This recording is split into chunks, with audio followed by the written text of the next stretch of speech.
privileged to have with us such an eminent team on stage.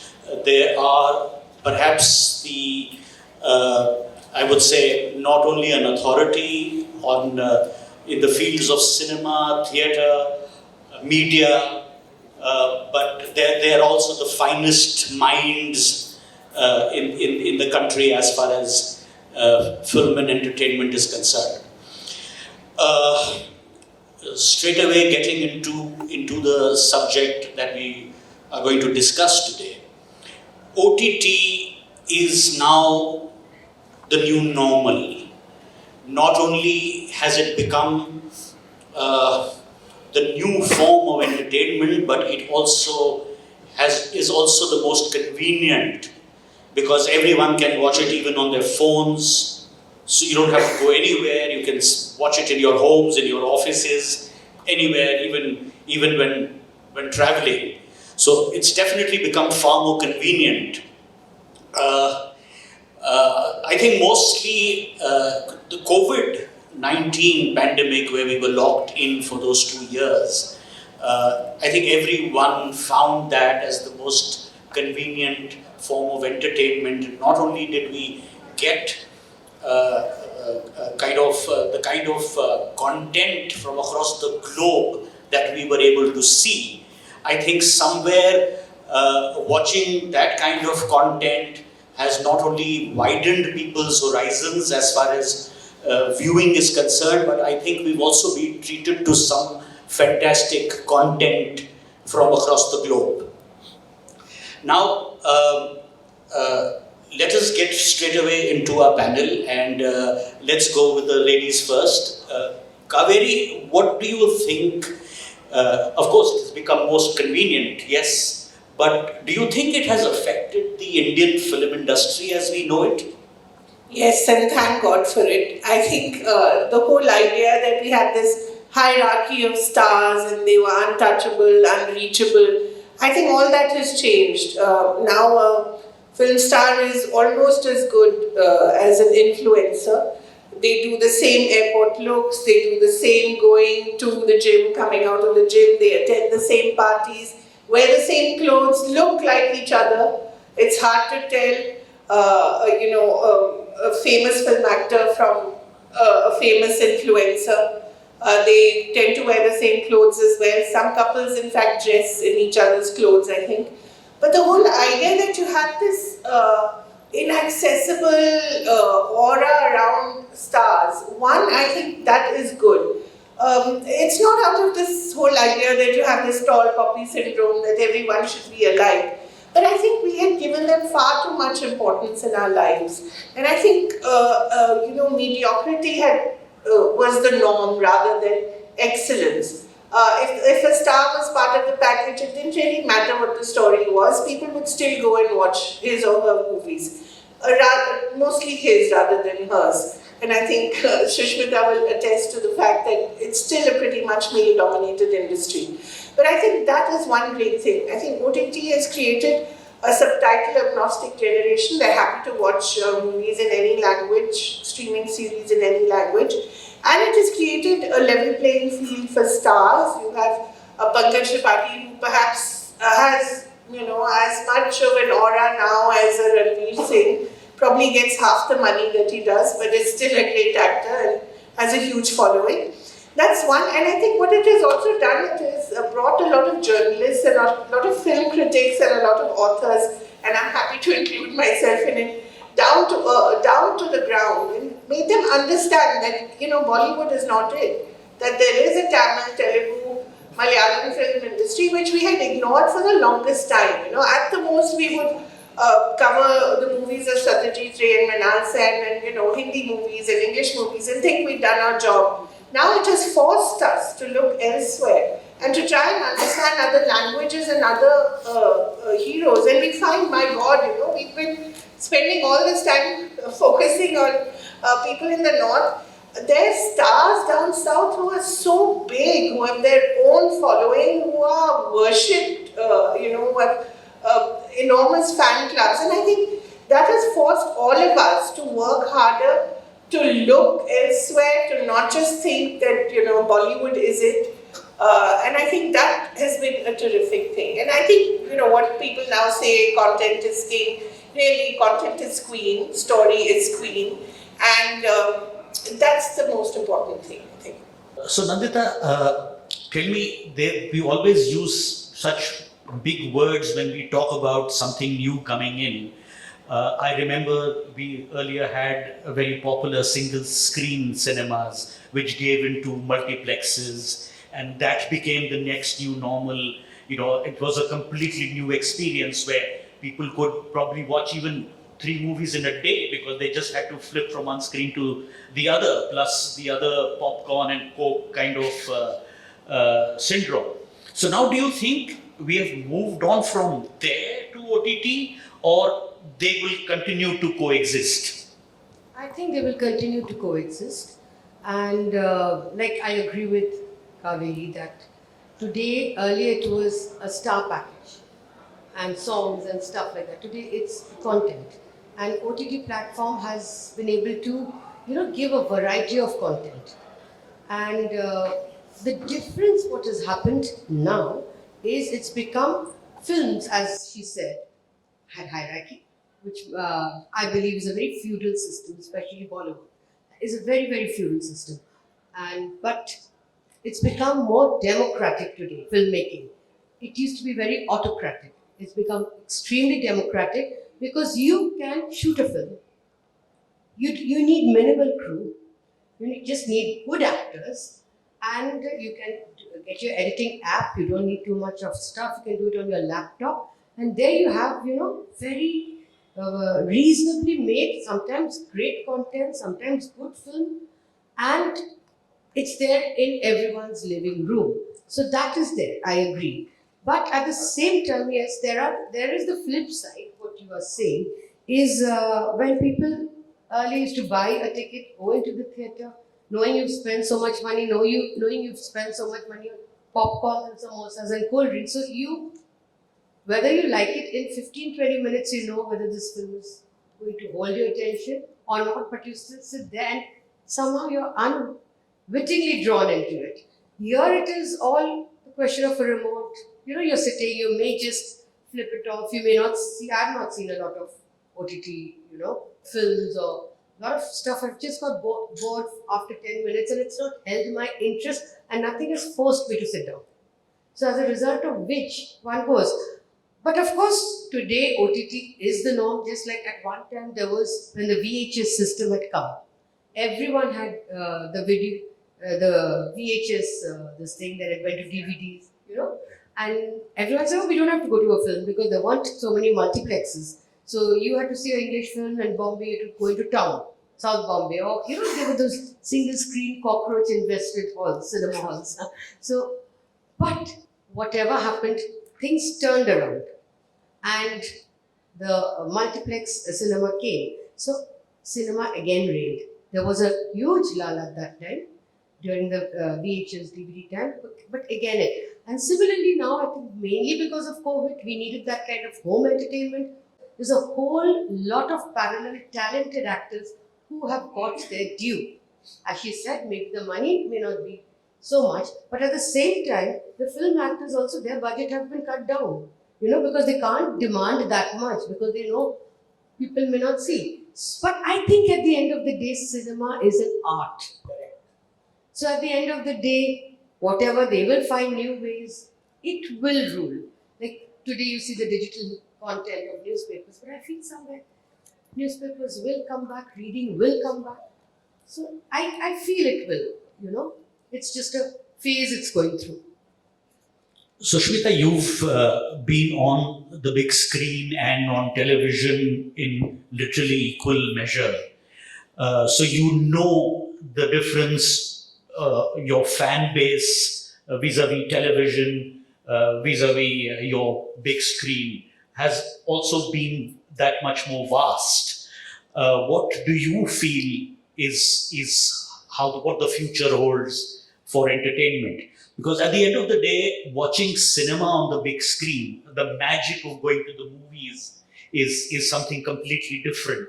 It's the whole experience. And as Nandita also said that, you don't like scenes you You fast forward there.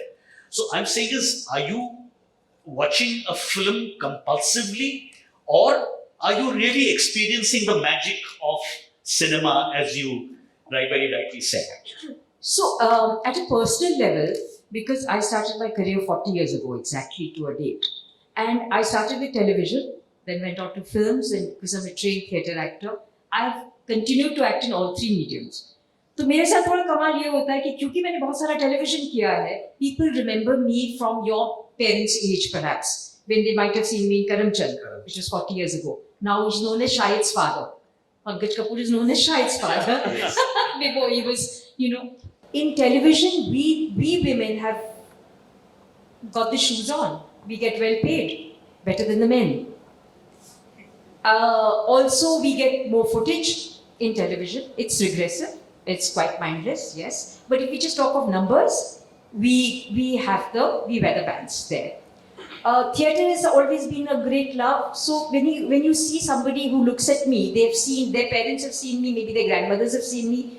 I'm also grandmother age. So the way OTT has functioned, because now I have moved on to OTT as well, I find that a lot has to do with the media. Kaverie, you actually agreed with me that film stars, cricketers, and politicians, the media has spoiled them silly. They don't deserve this space. What are we? I mean, I'm very happy. I came with certain gifts and talents, which all of us have come with different gifts and talents. ऐसा तो नहीं है कि हम लोग special है. Actors कोई special थोड़ी है. Politicians कोई special थोड़ी है. Cricketers कोई special थोड़ी है. What about the scientists? What about the people doing so much rural agriculture? What about all these people? हमारे मीडिया ने हम लोगों को यहाँ चढ़ाया है. किस लिए? गलत है. हमारी next generation, we are giving a wrong message. We are not teaching them. We are telling them that we actors, we speak dialogues for a living. क्या है हमें? हाँ, कोई आप आर्ट जैसे बात करेंगे. If you talk of art, you talk of some world view. You talk of something new to say to the world. You talk of something to give to the generation. All this faltugiri talk and all this, great acting and this Rajnikant, all that is very fine. It's good to a point. But to उसको इतना तो demigod status मत दो ना. To give demigod status, which means our children are thinking that's the only thing they should do. If they become a cricketer, an actor, or a politician, then they'll get fame. It's a very cheap fame. It doesn't count for much in our lives. We have to teach our children something much more. So, to answer the question actually, that films is coming down nicely, it's a very good point. That, we are telling the next generation that get on with other things as well. And this whole pyramid that you have created, which the media has created, because media is paid to do a lot of that. In films, how much money has been paid for media to prop up a person? In my times, I remember, I'm talking of 81, 82, 83. To get a person to come, there's a journalist called Salim Piradina. He was a poet also. He wrote an article following Kitty. It seemed he couldn't find me because हम लोग पास कहाँ घर वर होते थे, no car, nothing. 11 months used to live, a lot of suffering, lot of strife being an actor. I came from Delhi, didn't have anything, just got along. But then it was funny because I couldn't buy vegetables also. They put us into it was very awkward. But today what happens is people are paying. I'm expected to pay the media to be seen. What a change. So isn't it fake? It's absolutely fake. Even if I do get to do 3 scenes in a big commercial movie, it doesn't touch me. Because what does it do? Actually, women are highly marginalized. Your pay is marginalized. Your presence is marginalized. It's always, we call it primary actor, secondary actor, and tertiary actor, no actor, side.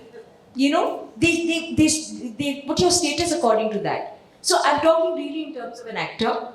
I don't know the demographics. I don't know the percentages of wing and all that. I don't know all that. Maybe Bharat will enlighten us on that. So as far as I'm concerned, OTT is a good option, but then there will always be magic of cinema. And today's children, you all watch movie, you all watch Czech cinema, you all watch French cinema, you watch so many other things rather than the Khan films which are coming down, and so it's a good sign. And I'm sure there will always be a magic of cinema. Because अभी चाय की दुकान में अपने 30 रुपए की चाय मिलती है, but in Starbucks when you go and drink, you drink it very slowly because it costs that kind of money. So it's like clothes. You can get it off a. So cinema that way will always hold that kind of thing, but hopefully we'll get into a better cinema. You get two Bengali girls on stage at the same time, you're going to get militant views, as you realize. I said, if you get two Bengali girls on stage together, you're going to get militant views like this, to be expected. That was an admin's opening line, is it, sir? Admin's opening line. Yeah. Yeah, so Bharat, I remember when we used to do theatre in Bombay, we used to struggle to get audiences. But I think Bottoms Up really transformed the thing. Yeah. I think it's probably the biggest hit in theatre. I think the country's ever seen. Yeah. It's you completely changed the rules of theatre per se. And from what Sushmita said about about actors getting their due now on OTT, do you think actors then, during Sushmita's 40 years when she started her career, do you think actors now, theatre actors especially, are actually getting their due because of OTT? Yes, I think so, because they're getting better subjects now. And OTT is not yet star-driven. So I think they're getting good roles. I'm hoping that it will continue. My worry is that at some point it will get star-driven, because the OTT actors then will become stars and start demanding the kind of money that cinema actors are demanding now. But I think your question, the beginning of this, I think it needs to be modified. It is not about, is OTT affecting cinema? I think it is OTT affecting theatre-going audiences? Because the same film that you see in a theatre, in 2 weeks' time you see on OTT. So there are lots of people who say, why go and spend so much money outside when in 2 weeks it will come here in any case? I paid my subscription for a year, so I'll get it in 2 weeks or 3 weeks at the most. And even the big films now, because the way they are flopping, they are quickly going onto OTT because that's the only way they'll survive. And I was talking to a friend of mine, Vivek Vaswani, who's an encyclopedia on cinema. And his point was OTT's fame or popularity is not just about the content, it's about the economic disparity between OTT and theatres. That I'm paying $3.99 or $7.99 and I get to see fantastic content for a year. If I go to see a film, I'm paying maybe 2,000 rupees just on tickets, plus 400 rupees per popcorn. So I'm spending 2,500 rupees and I don't even know if the film is worth it. So it's a thing of saying that why spend 2,500, 3,000 rupees by going to a theatre and see a film, when 2 weeks later you will see it in your screens in any case at home. And it's not just a small screen. Now everybody can do a thing. You can put that same film on your big screen. Everybody has a 15, 16 screen at TV in their houses. So you can see a OTT film on a bigger screen if you want to. So I think one is content, the kind of variety of content that OTT is getting, international content that OTT is getting. I mean, I was reading things like, I read somewhere in the papers that the Lord of Rings, the cost of each episode is 395 crores. 395 crores per episode. Now, Hindi or whichever Indian industry can never match that. They don't have that kind of money. So finally, even the VFXs start looking grotty because now you're comparing the two. On one hand, you're seeing a Game of Thrones or you're seeing all these Lord of Rings, and you suddenly see a Hindi film or something which has VFXs, which are not bad. I mean, earlier we loved Ramayana and Mahabharata, which had worse VFXs at that time. But now that we are exposed to all this kind of a thing, those things start looking bad. So I think it is a thing of creative content and economic disparity, which is driving people more towards OTT than to theatres. Because they were badly made films in the first place? Or there is now this sudden, cancel culture which has now played havoc in our country? May I butt in for a second here? Because we were just discussing this. It's not now. Yeah. It is not now that the films are flopping. Film industry is the only industry in the world which has a 90% failure rate forever. 90% films fail. In fact, 90% I'm being kind. Yeah. I think 98% films fail. Correct. 2% films work. Correct. In Marathi, they have told me that 1% films work. Not even that.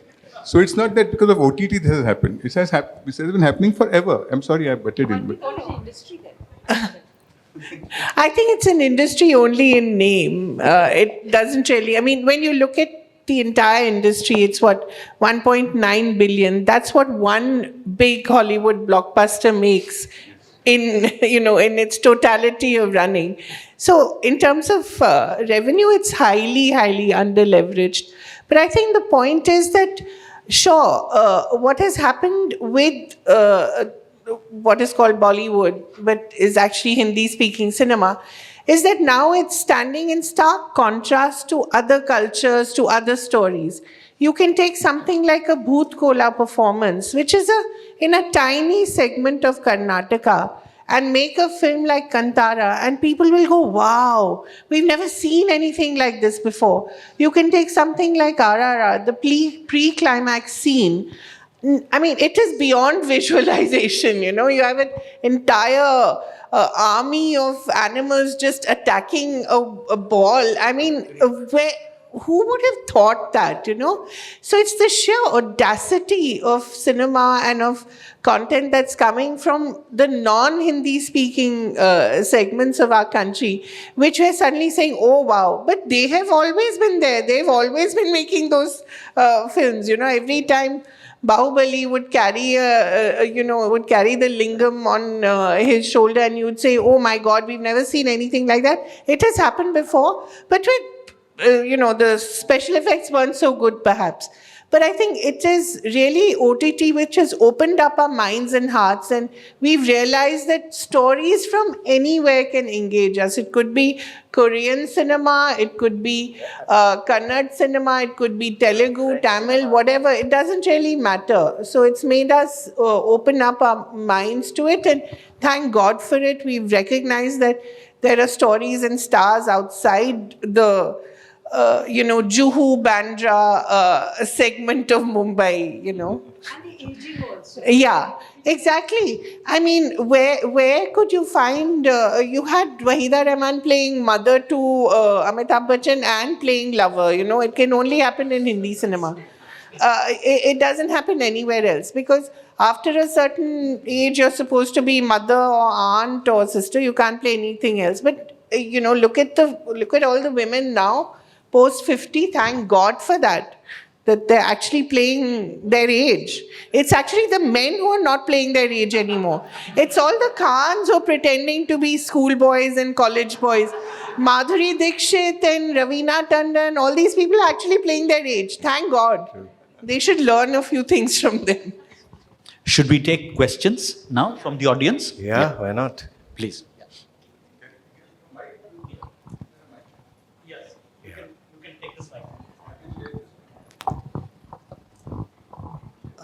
Honored to be in presence of all of you. Ma'am, congratulations on completing 40 years and ongoing. And plus, I have seen Karamchand.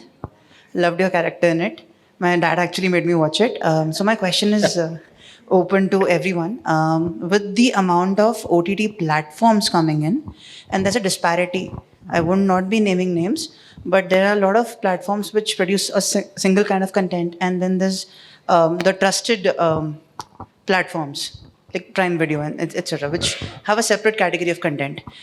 As people belonging to the fraternity, are you ever afraid that there's going to be a dilution with time? Like a lot of relevant stories will come up and irrelevant stories will also come up. Yeah, in fact, it'll not remain one kind of a thing. As it grows and they need 24-hour content, they need to keep on coming out with new stories on almost a daily basis. It'll keep changing. But there's one thing that is good even for theatre-going audiences. Like I do plays, we do theatre. See, what happens is, whether it was television or whether it's OTT now, at some point people get tired of sitting at home and looking at a screen, and they need an outing.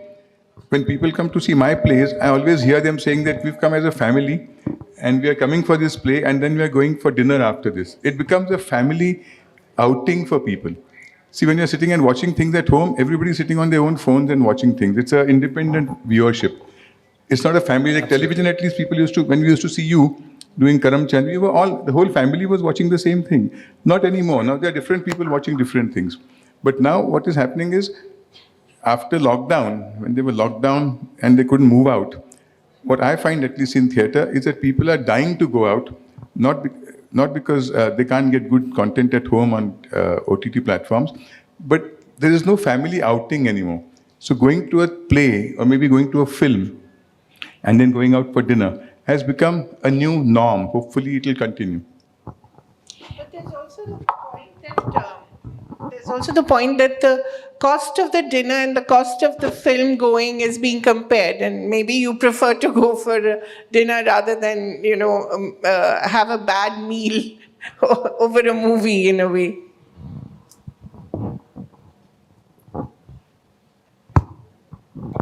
Good evening, everybody. My question is a little bit different. What I'm witnessing is that we had Doordarshan, then cable TV, and theatre was always there, and then now we have OTT. Now, what is happening is that I think it's been almost 8 years that 10 years I have stopped watching TV. I am only fully on internet TV and OTT. But now, having all the subscription in place, also you don't feel like opening the screen now, actually.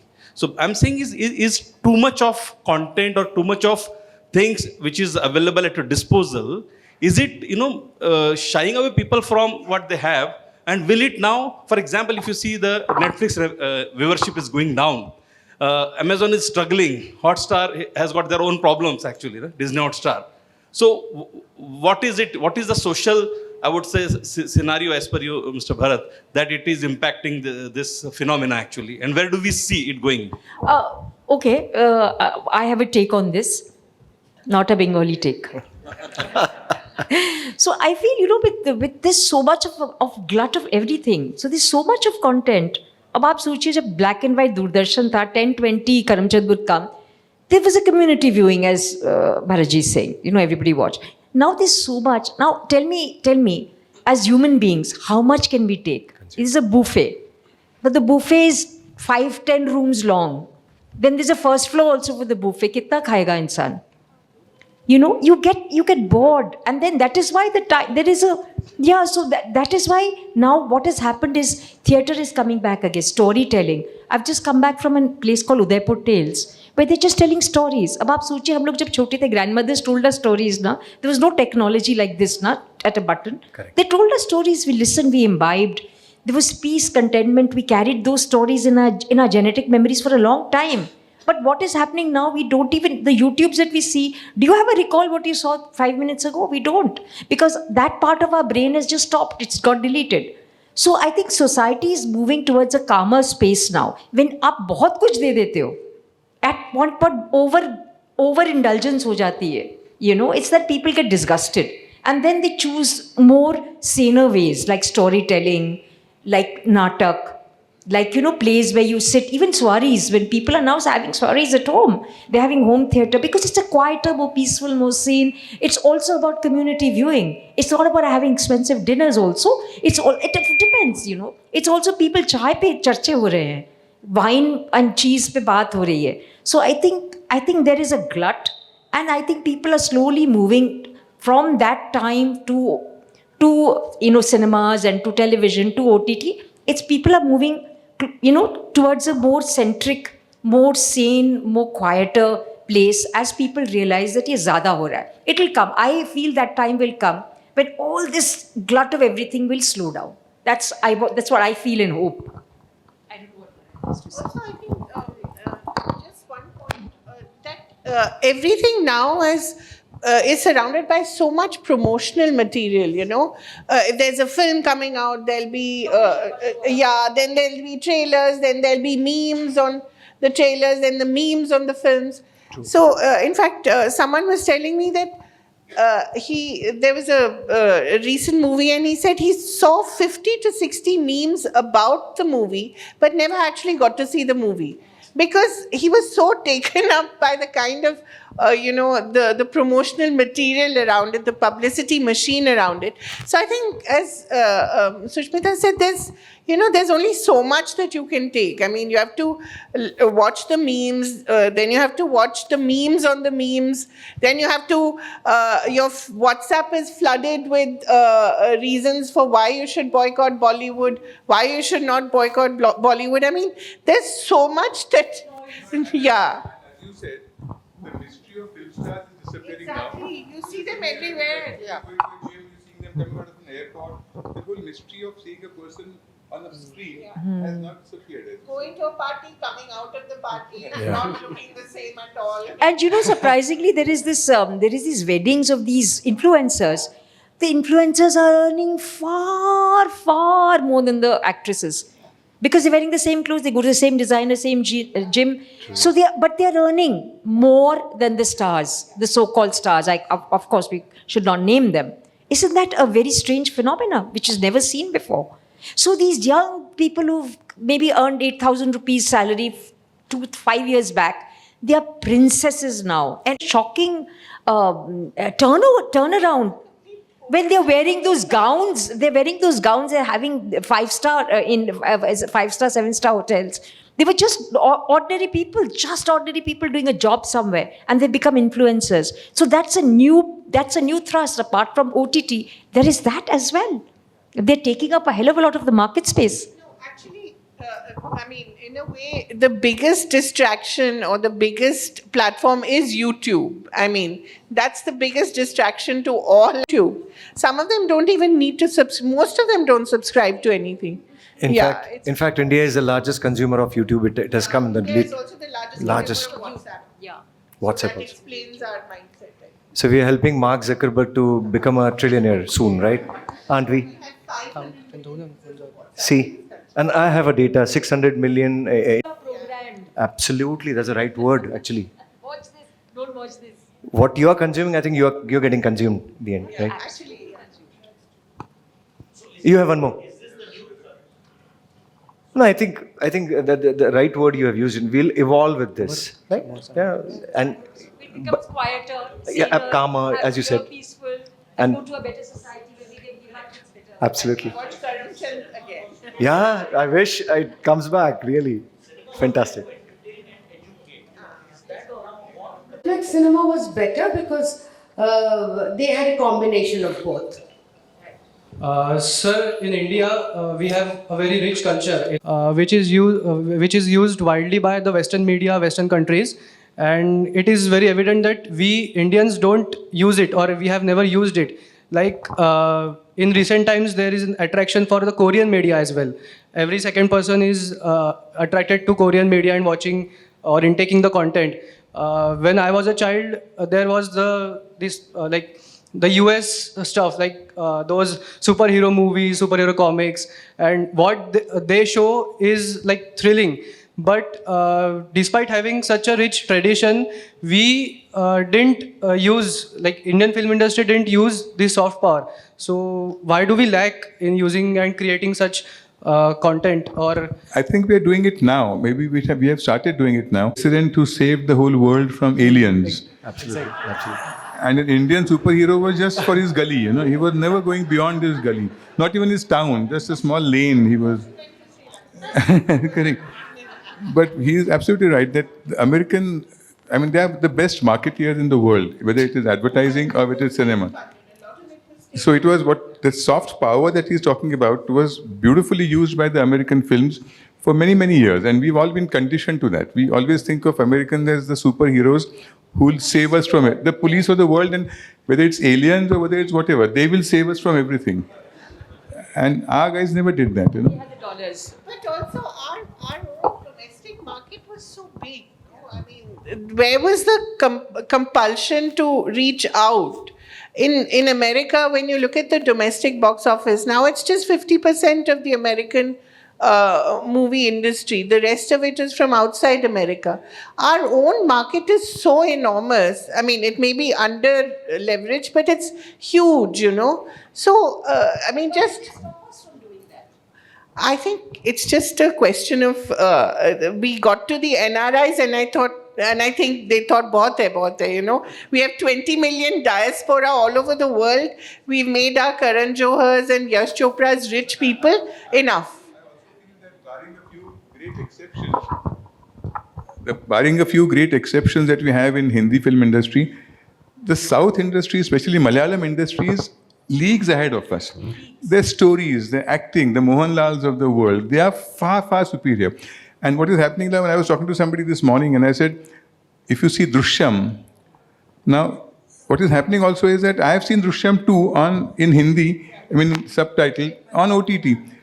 I wouldn't want to go and see a Drishyam 2 in theatre because these guys can never act as well as Mohanlal did. Correct. So the South industry has always been way ahead of Hindi.